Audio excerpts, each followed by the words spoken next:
Eu queria falar hoje sobre qual foi o pior pecado cometido nas Escrituras. Qual foi o pior pecado cometido nas Escrituras? Será que o pior pecado cometido foi o de Caim, que matou seu irmão Abel e enterrou na areia? Será que o pior pecado cometido foi o de Davi, que matou Urias e se deitou com a sua esposa Batseba?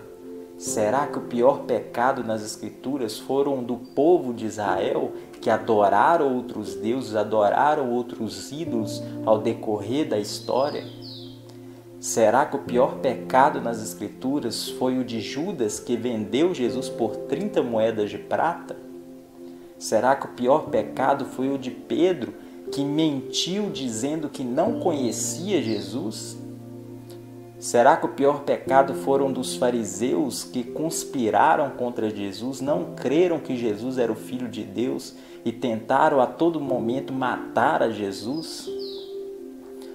Qual será que foi o pior pecado cometido nas Escrituras? Nós sabemos que Jesus disse que o único pecado que não tem perdão é o pecado contra o Espírito Santo. Mas eu quero falar sobre o pecado cometido por alguém nas Escrituras. O pecado que eu vejo nas Escrituras como o pior, como o mais ofensivo a Deus, foi o pecado de Adão.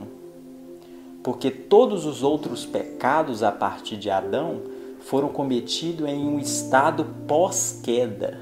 Na teologia a gente chama de estado pós-lapsário, estado pós-queda, ou seja, após a queda o homem se tornou pecador na sua essência. O pecado se tornou inerente à existência humana.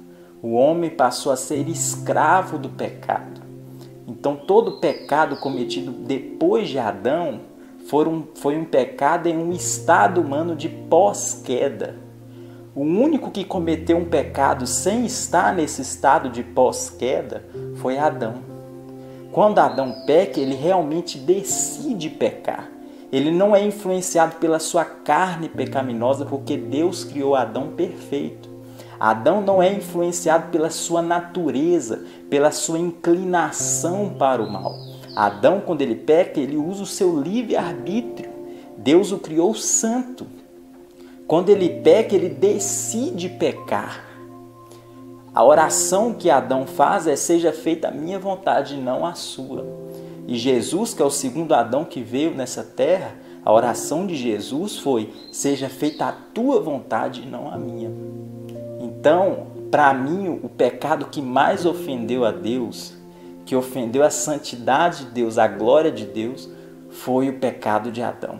Porque todos os outros pecados foram cometidos em um estado de pós-queda, na qual o pecado se tornou inerente à existência humana, na qual o homem se tornou escravo do pecado. Mas Adão não. Adão, ele foi o único que decidiu pecar contra a sua própria natureza, que era santa. Por isso eu acredito que o pecado que mais ofendeu a Deus foi o de Adão. Deus possa abençoar a sua vida, no nome de Jesus. Amém.